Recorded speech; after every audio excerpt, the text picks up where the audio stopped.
listening to The Credit Pros on Real Estate Radio New Jersey on 1250 AM WMTR. Now, your hosts, local credit experts Damon DiCrescenzo and attorney Jason Kaplan. Good morning, Northern Jersey. This is The Credit Pros on Real Estate Radio Network. It's a beautiful football Sunday, and this is the most important hour of radio, 1250 AM. I'm attorney Jason Kaplan and my co-host Damon. Say hello, Damon. Hello, everybody. And for those who don't know, Real Estate Radio Network is a show that's dedicated to building New Jersey's housing, credit markets, because within each market, there are solutions, there are problems, and there are opportunities, and you need good advice, and that's why we're here. That's our message, and we deliver it each and every Sunday, 7 to 8 a.m. right here on 1250 a.m. And I want to remind you, thank you very much for listening. If you ever have any real estate or credit-related questions, you can always call Jason or myself offline, and we're happy to personally assist you. Our number is 973-771-5118. Again, 973-771-5118. Or visit us online at creditrepair.to. Absolutely. And we also have Ken Lombardi here in the studio today. Say hi, Ken. Hello, everybody. Good morning on Jet Sunday. Ken Lombardi, 25 years in the mortgage banking industry. Yeah, he's with the Real Estate Mortgage Network, and we're going to speak into him in some detail today to go over and review some stuff. But first off, Damon, let's talk about the Jets for a second. Big game. Did you see the game last night? I'm originally from Miami, so I absolutely don't like the Jets, and I watch every one of their games in the regular season, and I think this team is so sloppy and so bad, yet somehow, with all of the interceptions and all of the turnovers and all of the sloppy play, they win every week. Yeah, we had that conversation last week, actually. Jason and I were fortunate enough to take a wonderful vacation, and during the course of that vacation, we actually watched the game. And as a Jets fan, a lifelong Jets fan, you have in your pit of your stomach, you expect them to lose. And when they win, it really is a complete shock. And they win very sloppily because ultimately they're a team, and it's going to sound terrible, but I think that they're a cursed team. You know, they're a team that for so many years, same old Jets was what people said. So I'm really hoping for a victory today to pull it out. We'll go to the Super Bowl and hopefully have a parade in in Manhattan. What is it? The Chamber of Heroes? The Canyon of Heroes. Canyon of Heroes, that's it.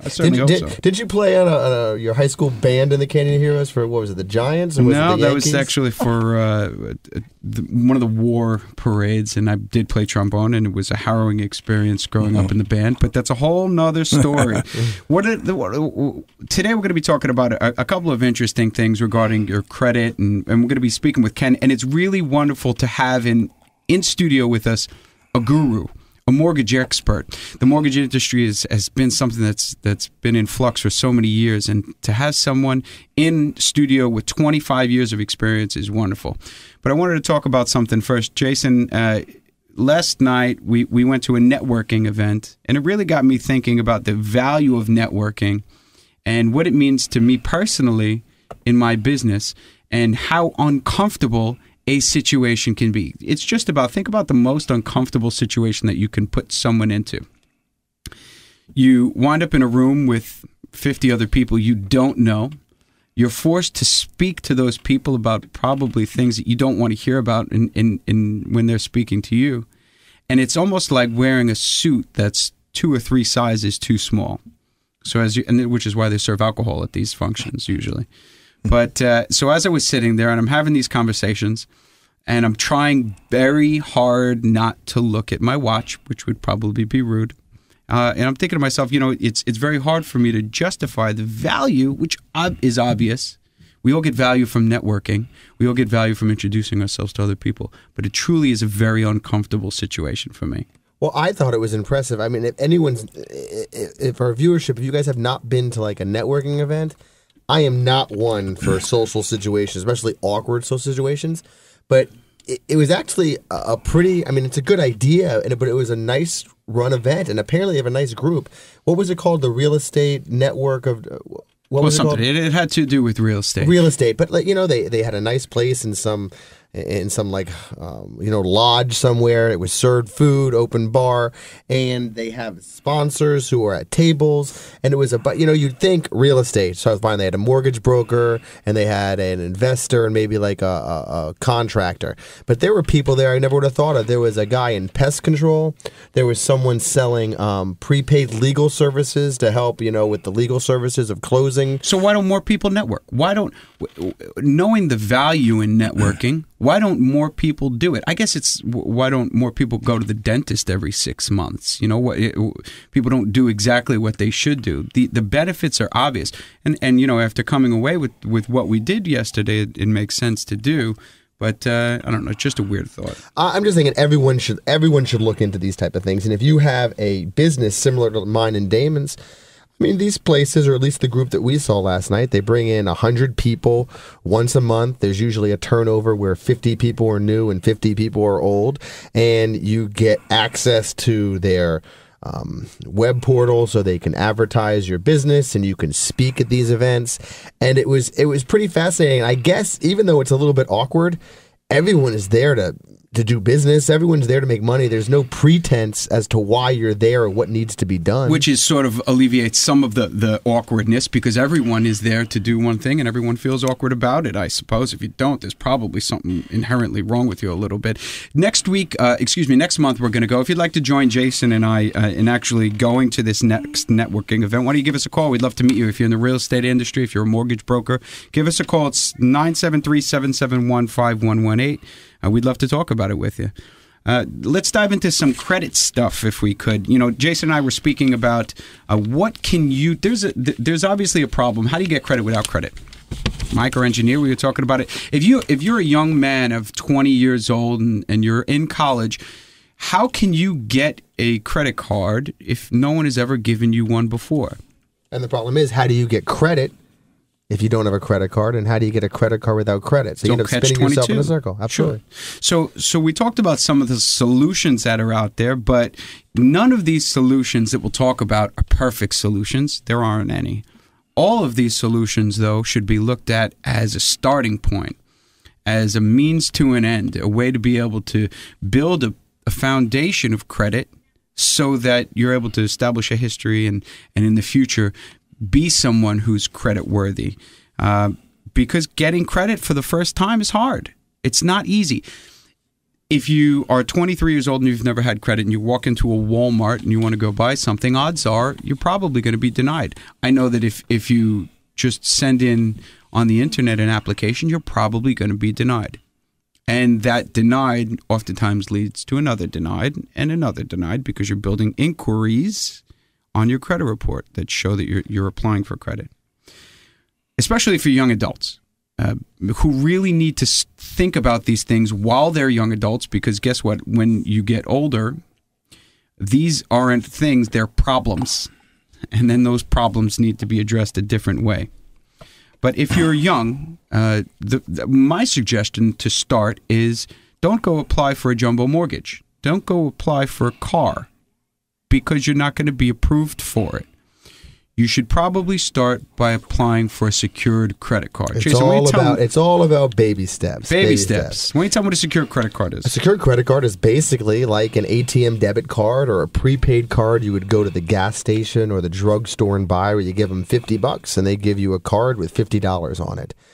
It's similar to the ATM card, I say, because you can only spend what's on the card. So it's kind of prepaid in a sense. You can't charge on your ATM card money that's not in your account. The difference is what shows up on the credit report is only what the companies choose to report. Not everyone reports. So the typical ATM card, banks don't report that. So even if you have the best bank account, you never overdrew it, you have thousands of dollars, sometimes hundreds of thousands of dollars in there. If it's not showing up on the credit report, it doesn't help you. A lot of people know the Russell Simmons Rush card. Doesn't show up on any of the credit reports. Bupkis. Doesn't help you. Right. Green Dot's a very popular one. Doesn't show up on the credit report. Exactly. They don't tell you that, though. No, not at all. So it's like having plastic in your pocket for the sake of having plastic. So what you need to do is you need to get a card that actually shows up on all three credit bureaus. But even taking that a step further, you can't really go to the larger banks, because as stupid as it sounds, Bank of America, for example, if you go and apply for a secured credit card, like a prepaid card with them, they pull your credit. which makes no sense because why would someone look for a secured credit card if they could pass a credit check? But nonetheless, they do it.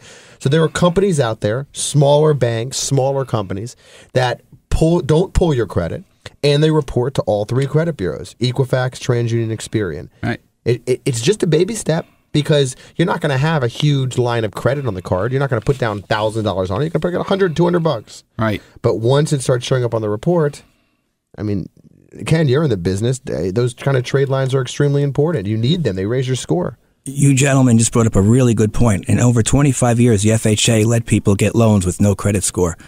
Recently, about a year ago now, there's no such thing as a loan, and any type of loan with no credit score. So when you brought that up, I used to be able to do alternate pieces of credit via store receipts, things like that for years. No longer the case. So it is essential not only for mortgages, but for insurance and purposes and cars. You definitely need a credit score. And you got to plan ahead, because if you're trying to buy something, if you want to go buy a home, you can't wake up one morning and say, I want to go buy a house if you haven't taken the steps to be able to build this credit. And if you're wondering where to go get a secure credit card, Jason and I, we have wonderful, wonderful places that we can refer over to. If you're just joining us, this is the Credit Pros on Real Estate Radio Network. We're talking about credit and how to be able to build some good, positive stuff to get the things you want in life. If you have a question, give us a ring at 973-771-5118. That's 973-771-5118, or on the web at creditrepair.to. And if they email me or they call us up, I'll send them links. You don't have to walk into some bank somewhere to get a secured card. I mean, they're simple, easy applications to do over the internet if you choose. And within 4 weeks, these kind of things will show up on your credit report. Usually it's a billing cycle, so it takes a little bit of time. So another shortcut that we have is to use to apply for a gas card, mobile. Chevron. I remember Chevron will give you a card if you have a Pulse, which is awesome. And the reason why is probably because they don't have very much exposure. They're not selling large ticket items, and their threshold for being approved is very, very low. So if you're a young person and you haven't been approved for any credit, you may want to think about stopping at the mobile station down the block, because if they approve you, it will report. One of the important things is you got to use it. Use it or lose it. Because if they grant you credit and they see that you're not using that credit, you're wasting their time, and more importantly, you're wasting their money, and you will be cut. So if they've granted you credit, take it out of your pocket, fill up your tank with gas, not every day, but fill it up with gas, and then pay it at the end of the month. Do they still have those Hess cards? Because when I was a kid, you know how many cigarettes and munchies I bought on my parents on those cards? But that's where my credit's good. And to build on what Damon was saying, you don't want to max out the card. Or, because they consider in your credit score the amount of money you owe compared to your line. So, if you're going to use it in moderation. Don't max it out and then pay it off, because what happens is if you pay it off on the wrong date, it will never look on the credit report like it's been paid off, because the credit bureaus only report, or the credit card companies only report once a month. So if you catch the wrong date, you have a maxed out card in perpetuity. Right. Here's another little tip, a little nugget, a merchandise card. And we were actually having this conversation off air. We specialize in helping people get their credit scores improved, and we recommend all the time that they get some sort of a merchandise card, like Fingerhut, or one that we work with called U.S. Gold Cards. And they'll give you a big line of credit to use only at their store, only to buy their junk. And at the end of the day, you probably don't even want their junk, and they're probably going to charge you a fee. But they will grant you credit. It's not credit-based. It'll show up on all three credit bureaus, and to a potential creditor in the future, you look like a hero. I wouldn't suggest keeping any of these on a credit report forever, right? When you've improved your credit enough to be able to apply for the low-interest Capital One card, by all means, do it. Yeah. They're short-term fixes. They're gimmick, I think, is a harsh word, but they're tools to get to an end. You know, if you don't have credit, you can't get the credit card. So as you work to remove negative items from your credit report, as you add the positive items to your credit report, well, you start to meet in the middle, and then your score goes up. And when your score goes up, then you can go get a regular credit card. And you might only have a $500 limit on the card at first, but if you nurture it like a baby and you don't overdraft it, and you protect the card itself, what's going to end up happening is it'll become $1,000, $1,500, and next thing you know, you have a history of good credit behavior. And that's all the bureaus are looking for. That's all your banks and lenders are looking for. They want to make sure that you're a good credit risk. And the way they know that is by references. So here's one last little tip that is sort of an industry secret. And we may have touched on it last week a little bit. It's called authorized user. This is where mom or dad or a loved one or someone adds you as an authorized user on their credit card. And the benefit of that is you automatically get the history of that credit card. So, for example, if mom has a 5-year-old Visa card with a very high limit and a very low balance, you now have a 5-year-old Visa card, even if you're 18 years old. And you get that same benefit. And it really is a very powerful way to very quickly build credit. The downside of that is that if mom decides to not pay her bills, then you have not paid your bills because it is, in effect, showing up on your credit too. So absolutely. It's the borrower co-borrower dichotomy. There's no difference between the two, even though they have different suffixes, okay? You are as responsible as the other party on it. So if the person you're getting an authorized user account with, make sure they're in good health mentally, make sure they're in good standing, and make sure it's not just Frank, who you met the week before, who's offering to do this for you, because you're as responsible as that person. So, once again, you're listening to the Credit Pros on Real Estate Radio Network. If you're listening, you will not want to go anywhere because we have a guru in the studio. You will find out some important mortgage information that you did not know, and I promise it will save you money. So stick around. This is the Credit Pros on Real Estate Radio Network. If you have any questions or any comments or want to talk with us off air, please give us a call at 973-771-5118. Again, 973-771-5118, or on the web at creditrepair.to. For all your credit problems, concerns, or questions, call the show's off-air number at 973-771-5118 and speak to the hosts of the show, Damon DiCrescenzo and attorney Jason Kaplan, directly. 973-771-5118. This program is brought to you by the Real Estate Radio Network. Visit realestateradio.us for more info. That's realestateradio.us. Hello, Jason Kaplan here, host of the Credit Pros on Real Estate Radio New Jersey. I'm thrilled that I get to speak to you every week and bring you the truths about your credit. A lot of stuff you hear in the news is just flat out wrong. If you want the inside knowledge about what's going on with your credit, that's what I'm here for. Give me a call at 973-771-5118. That's 973-771-5118. Whether you're looking to buy a home, get a job, apply for car insurance, your credit's the most important factor in these decisions. I can help you make an educated decision about what's going on and what's best for you and your family. It's easy. I give you the real facts and you decide what to do from there. Just give me a call. I'm here to help. 973-771-5118. That's 973-771-5118. Or visit us online at creditrepair.to. Thank you for listening, and we'll be back from the break soon. Jason, tell me what the Credit Pros on Real Estate Radio New Jersey is all about. We're helping to dispel all the myths and misconceptions about credit. Myself and my partner, Damon DiCrescenzo, are certified credit counselors and credit experts. I'm an attorney, and what we do is we help you understand what goes into making a credit score, how the negative items impact your credit score, how the lack of positive items can also impact your score. There are so many parts to the Fair Isaac credit scoring model that people don't understand. I'm here to unlock those keys. So what are some of the things you're helping the people of New Jersey accomplish with their credit? Well, when it comes to doing anything in your life, buying a car, getting insurance, getting a job, passing security clearance if you're in the military, everything comes down to your credit score. So what happens is if people are not watching their credit score, if they don't know how to solve the problems that they're facing with their credit, they're going to have issues. So we need to help them deal with all of these issues. So who out there listening right now should call you today? Anyone that looks for a job, that's living and breathing out there in New Jersey.